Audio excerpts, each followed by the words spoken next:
the global entertainment world has once again been shaken by a major controversy. Fashion giant Calvin Klein suddenly found itself in the middle of a storm after shocking reports spread. The use of BTS member Jungkook's name and image, who is currently at the peak of his international career, allegedly took place without official permission from HYBE, the agency that manages the superstar. The big question arises: how could a brand as big as Calvin Klein stumble into such a fundamental issue like an artist's image rights? And further still, what are the implications of this case for the fashion industry's relationship with the K-pop world, which is known for its strict management of artist image rights? This issue began to surface after promotional materials from Calvin Klein emerged, showing Jungkook in various visual formats, both photo and video, linked to their latest campaign. Although Jungkook had previously collaborated with the brand, industry sources say that this collaboration had already passed its contractual term. This means that any use of Jungkook's name, face, or image after the contract period ends should require new written permission from HYBE. This fact sparks suspicion that Calvin Klein may have overstepped without securing a solid legal basis. This is where the debate heated up. Was this merely an administrative mistake, or a serious violation that could bring legal consequences and reputational damage? Industry observers note that this matter is particularly sensitive because it involves two elements with great commercial power: copyright and celebrity image rights. In South Korea's entertainment industry, especially K-pop, artist image rights are tightly protected. Unauthorized use can trigger not only lawsuits but also public outrage, especially from fans who are known to be fiercely protective of their idols. This case became even more complex when some pointed out that the campaign was released while Jungkook was focusing on his military service, meaning he was not directly involved in the promotion. This fact led many to wonder: did Calvin Klein deliberately take advantage of the moment to avoid scrutiny, or were they unaware of the potential controversy? Public reaction came quickly. Social media was flooded with discussions, speculation, and even calls to boycott the brand. Fans questioned Calvin Klein's decision, while others tried to justify it as a communication oversight. However, the uproar of public opinion only reinforced that the issue had grown beyond internal company matters and had now become global consumption. In such a situation, every step taken by Calvin Klein would be closely watched by the public and the media. What makes the situation even more complicated is HYBE's position as the agency. Although there has been no public clarification, the communication patterns typical in the industry suggest that a company as large as HYBE would certainly have strict procedures to protect their artists' rights. Many suspect that the working relationship between HYBE and Calvin Klein is now under serious strain. On the other hand, this also serves as a reminder that in the modern entertainment world, collaboration contracts are not merely business agreements, but legal instruments with significant impact on the reputations of all involved. For BTS fans, especially ARMY, this controversy stirs both worry and anger. They are not only questioning the legality of Calvin Klein's actions, but also highlighting the ethical aspect. Is it appropriate for a global brand with decades of industry experience to ignore a basic protocol like obtaining permission for an artist's image? This question becomes sharper because K-pop is not an industry with lax rules. Instead, it is known for having very strict and layered legal standards. Violating one can trigger a long chain reaction, from demands for compensation to the termination of long-term partnerships. Some international marketing analysts see this case as a stern warning to all global brands looking to leverage K-pop's popularity. They emphasize that the commercial appeal of an artist like Jungkook lies not only in his massive fan base, but also in the well-managed image curated by his agency. Any violation, no matter how small, can result in significant losses. In Calvin Klein's case, the losses may not only be financial but also reputational damage that could affect sales and public perception in Asian markets, particularly South Korea, Japan, and China, which are key markets for the brand. From a legal perspective, if it were true that Calvin Klein used Jungkook's image without permission, the consequences could be severe. Image rights are part of internationally recognized intellectual property law, and violations can result in heavy penalties. In some entertainment industry cases, such violations have resulted in billions of won in damages and bans on using already released material.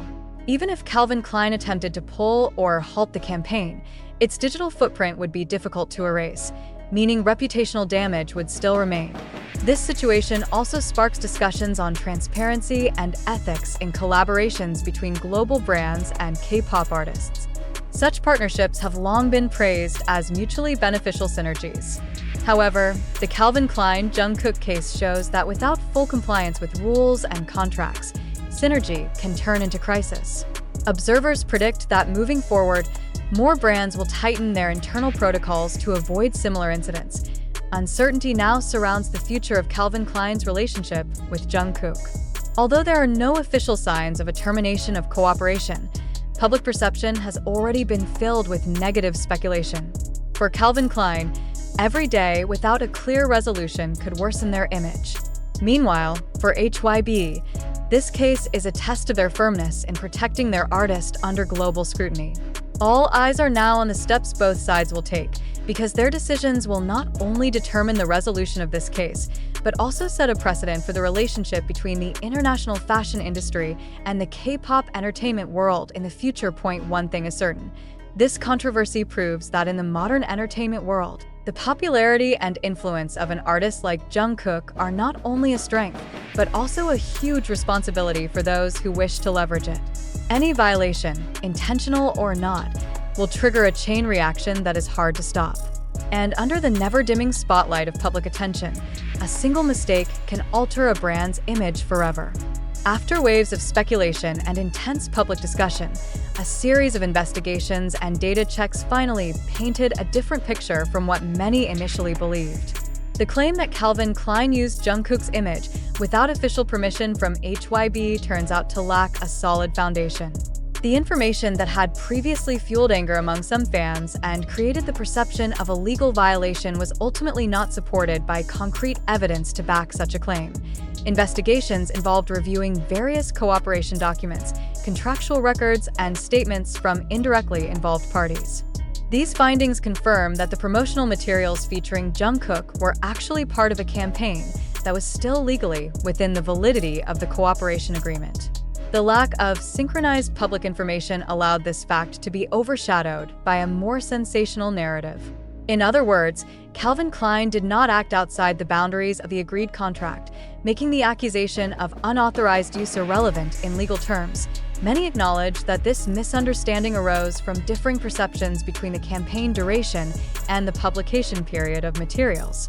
Some of the public assumed the cooperation had ended solely based on the time elapsed since the last official announcement. However, in the marketing industry, it is not uncommon for agreements to include automatic extension clauses or rights to use materials for a certain period after the active cooperation ends. This mechanism applied in the Calvin Klein Jungkook relationship, where the brand still had distribution rights to promotional materials until a set expiration date. In addition, speculation was also influenced by the context of Jungkook's ongoing military service. The public assumed that his absence from promotional activities meant that all commercial partnerships had ended. This assumption became the gap through which the idea spread that Calvin Klein was taking advantage of his absence to release promotional materials without permission. However, upon review, the materials in question were produced and approved before Jungkook began his service.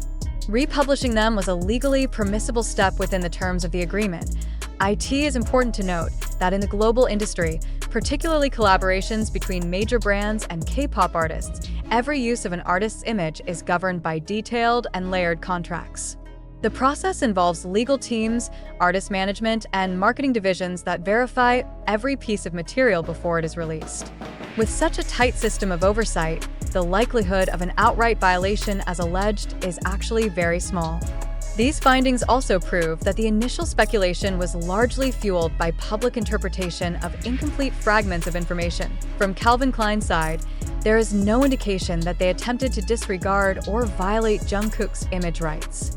On the contrary, the evidence obtained shows compliance with the applicable cooperation procedures.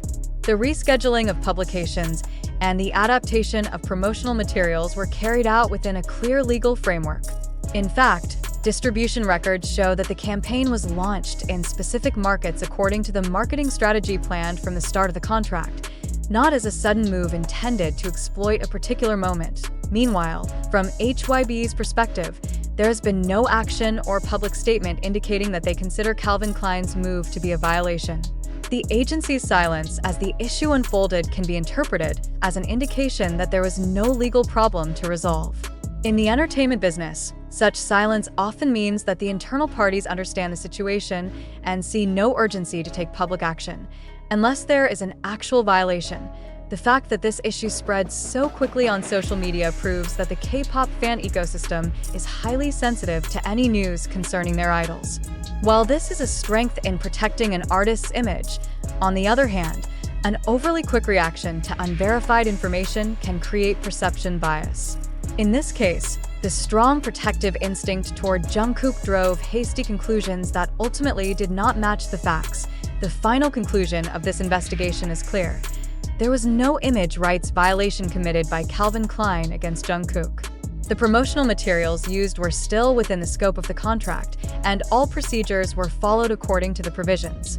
The heated issue was a clear example of how partial information can develop into a major narrative in the public sphere, especially when it involves a globally influential figure like Jungkook. Even so, this incident offers valuable lessons for all parties, brands, agencies, and the public alike.